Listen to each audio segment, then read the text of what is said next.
మోకాల నొప్పులకు ఎటువంటి సర్జరీ లేకుండా ఎపియాన్ పెయిన్ క్లినిక్ అందిస్తున్న అత్యాధునిక చికిత్స.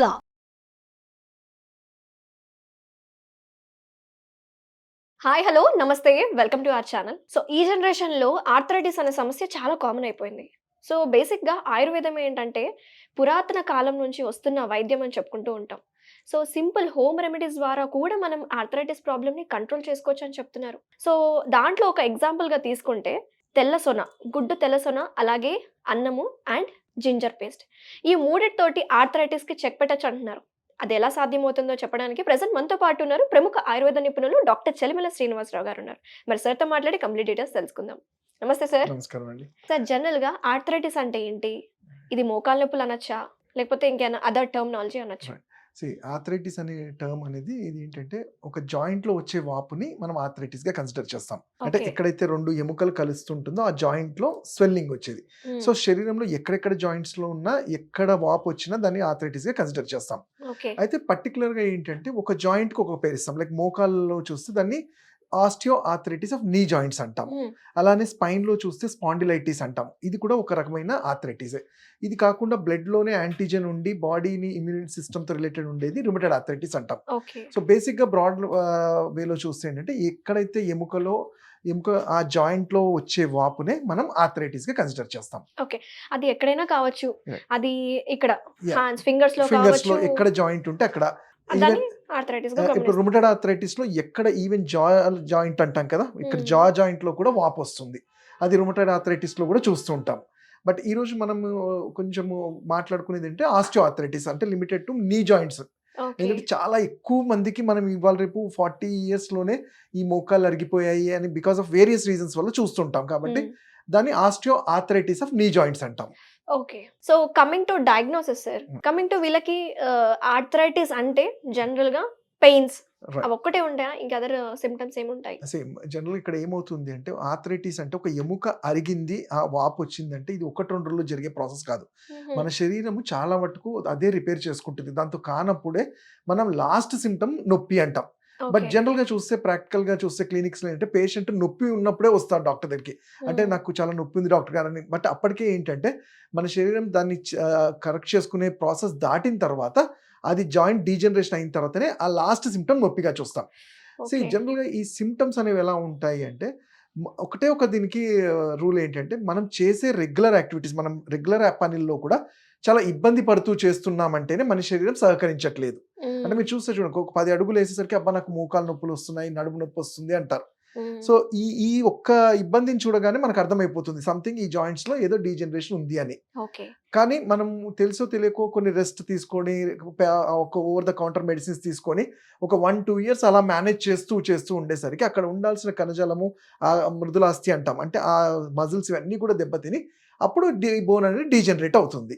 బేసిక్ గా పెయిన్స్ వచ్చిందంటే మీరు అన్నది correct sir, over the counter medicines వాడి, పెయిన్ కిల్లర్స్ వాడి అలా నొప్పిని ప్రొలాంగ్ చేసుకుంటూ అంటే సిమ్టమ్ ని మాత్రమే మనం తగ్గించుకుంటాం. ఇక్కడ నేను జనరల్ గా ఒకటి ఆయుర్వేదిక్ లో మేము దీన్ని, అంటే మీరు అన్నారు ఎలా తెలుసుకోగలుగుతాం మరి అంటే నొప్పికి, ప్రతి నొప్పికి ఆర్థరైటిస్ అని చెప్పలేము. బట్ ఇక్కడ ఏంటంటే ఎప్పుడైతే మనిషి నడకలో ఒక్కొక్కసారి చూస్తే ఏంటంటే కొంచెం వంగి నడవటము, తుల్లి పట్టము, వంకరగా నడవటము, పెయిన్ అడిగేసినప్పుడు చాలా పెయిన్ఫుల్ గా ఉంటుంది.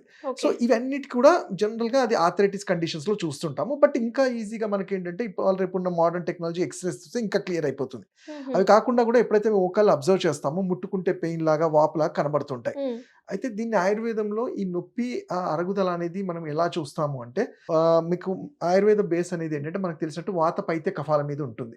అలానే సప్త ధాతుస్ అంటాం, అంటే మన శరీరాన్ని ధారణ చేసే ఈ సప్త ధాతులు లైక్ రస, రక్త, మాంస, మేధ, అస్థి, మజ్జ, శుక్రం. ఇప్పుడు నేను చెప్పిన సీక్వెన్స్ లో రస, రక్త, మాంస, మేధ, అస్థి, అస్థికలు అంటే సాంస్క్రిట్ లో బోన్స్ ని మనము అస్థికలు అంటాం.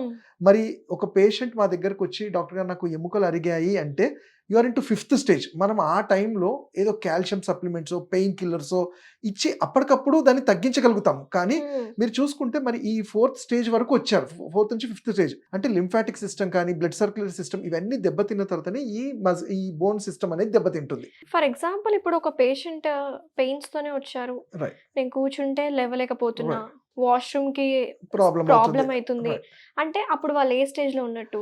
జనరల్‌గా కొంతమంది ఎలా అంటే బాడీ టెండెన్సీ అంటాం. మీరు చూస్తే చాలా చిన్న ప్రాబ్లమ్‌కి కూడా ఎక్కువ రెస్పాండ్ అవుతుంది బాడీ. హ్మ్. కొంతమందికి చాలా మొండిగా ఉంటారు. అంటే అరిగిపోయేంత వరకు కూడా వాళ్ళకి ఎటువంటి సింప్టమ్స్ ఉండవు. సో ఇక్కడ ఏంటి అంటే వాళ్ళ బాడీ టెండెన్సీ బాడీ తీసుకునే థ్రెషోల్డ్ అంటాం. పెయిన్ థ్రెషోల్డ్ అంటాం. కొంతమందికి చాలా ఎక్కువ ఉంటుంది. అంటే ఓకే. లాస్ట్ స్టేజ్ వరకు కూడా పెయిన్ అనేది ఏమి తెలీదు. కొంతమందికి చాలా ఎర్లీ స్టేజ్ తెలుస్తుంది. సో వీటిని చూసి డయాగ్నోస్ చేయడం కష్టం. మనం దానికన్నా ముందు ఆయుర్వేద వైద్యుడిగా మేము వాళ్ళ నాడిని చూసిన తర్వాత వాత ప్రకృతి ఉంటే వాళ్ళు చెప్పే సింప్టమ్స్‌ని మేము చూసింది, అబ్జర్వ్ చేసింది, వాళ్ళు తీసుకునే ఫుడ్, వాళ్ళ లైఫ్ స్టైల్‌ని బేస్ చేసి ఇది డయాగ్నోస్ చేయడానికి వీలవుతుంది. సో ట్రీట్‌మెంట్ వచ్చేసి చాలా ఎక్సలెంట్ ఉంటుంది కదా సార్. రైట్. ఎందుకంటే ఆయుర్వేదం అంటే ఎప్పటినుంచో వస్తున్న వైద్యం ఇది. కరెక్ట్. సో సైడ్ ఎఫెక్ట్స్ లేకుండా ఉంటాయని అందరికీ తెలిసిందే. కరెక్ట్. సో కమింగ్ టు మంచి ఒక రెమెడీ నేను ఆల్రెడీ ఇంట్రోలో రైట్. చెప్పాను. కరెక్ట్. ఆ రెమెడీ ఏంటి సార్? ఎలా వర్క్ రైట్. చేసుకోవాలి? ఇప్పుడు చూడండి ప్రతిసారి అంటే పెయిన్ వచ్చింది, ఇది ఆర్థరైటిక్ కండిషన్ అంటే లిటరల్‌గా చెప్పాలంటే ఇది డీజనరేటివ్ డిజార్డర్ అంటాం. అంటే ఇప్పుడు మన ఏజ్ ఈరోజు 30 ఉంటే రేపు 30 ఇయర్స్ 1 డే అయినట్టు ఒకసారి అరుగుదల స్టార్ట్ అయినప్పుడు ఒక సర్టెన్ ఏజ్ తర్వాత ఇది మోస్ట్‌లీ 40, 45 ఏజ్ వల్ల అవుతుంటుంది. సో అది ఆ ప్రోగ్రెస్ అవుతూ పోతూ ఉంటుంది. హుహు. బట్ మనకి ఎప్పుడైతే నేను ఇంతకుముందు చెప్పినట్టు కొంచెం ఇబ్బంది అవుతుంది నడవడంలో కానీ, మెట్లు ఎక్కడం, దిగడం ఇలాంటివి అయినప్పుడు, కాళ్ళలో వాపులు ఉన్నప్పుడు మీరు చూస్తే తెలుసో తెలియకో పెయిన్ కిల్లర్స్ లాంటివి తీసుకుంటారు. హా! సో అలాంటివి కాకుండా ఆయుర్వేదంలో చాలా దివ్యమైన ఉపచారాలు చెప్పారు. లైక్ ఇన్‌స్టాంట్ రిలీఫ్ కోసము నేను ఇంతకుముందు ఇంట్రోలో చెప్పినట్టే గుడ్డు సొన అంటాం కదా! హ్మ్. అంటే ఈ వైట్‌ది ఏదైతే ఉంటుందో మనము అల్లం పేస్ట్ లాగా చేసి కలిపి ఓకే. అన్నాన్ని బాగా మెత్తగా ఉడకబెట్టి ఇవన్నీ కలిపి పేస్ట్ లాగా చేస్తే అది ఒక మనకి మెత్తగా ప్యాక్ పేస్ట్ లాగా అవుతుంది. అవుతుంది. దాన్ని ఏం చేయాలి? మనకి జనరల్‌గా ఏంటంటే మేము కొన్ని ఆయిల్ సజెస్ట్ చేస్తాము. అంటే హ్మ్. తైల హ్మ్. అభ్యంగనాలు అనేవి ఏం చేస్తాయి? ఆయిల్ మసాజెస్ ఎందుకు చెప్తాము ఇక్కడ అంటే బ్లడ్ సర్క్యులేషన్ ఇంప్రూవ్ చేయటానికి. సో అచ్చా! లైట్‌గా మహానారాయణ తైలం కానీ, ఇంట్లో మనకు దొరికే నువ్వుల నూనెని వేడి చేసి ఎక్కడైతే మోకాళ్ళ దగ్గర వాపులు ఉంటాయో లైట్‌గా మర్దన చేసి, దాని మీద నేను చెప్పిన ఈ పేస్ట్‌ని అప్లై చేసి చిన్న కట్టు లాంటిది కడితే ఏమవుతుంది? కండరాల్లో ఎక్కడైతే ఆ స్టిఫ్‌నెస్ ఉంటుందో అది రిలీజ్ అవుతుంది.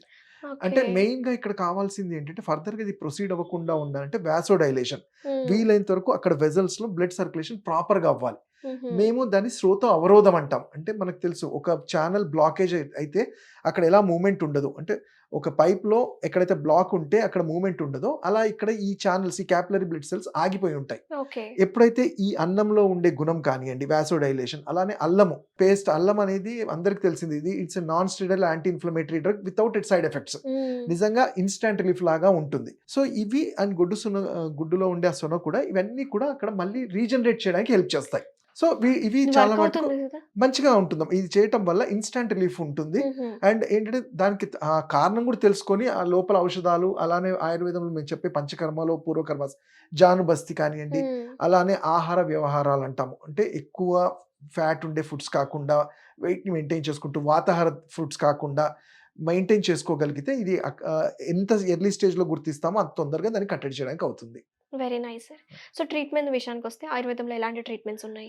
ఇప్పుడు నేను ఇంతకుముందు చెప్పినట్టు ఏంటంటే ఇది primary stage, secondary, third, fourth stage అనేది వరకు ఉంటుంది. మీరు ఫోర్త్ స్టేజ్‌లో ఏంటంటే మనం జనరల్‌గా వినేది సర్జరీ అంటాం. హ్మ్. బట్ నిజంగానే ఫోర్త్ స్టేజ్ వరకు వెళ్ళి ఇంకా మందులు పనిచేయనప్పుడు ఎవరమైనా సర్జరీ ఆయుర్వేదంలో కూడా శల్య అంటాం.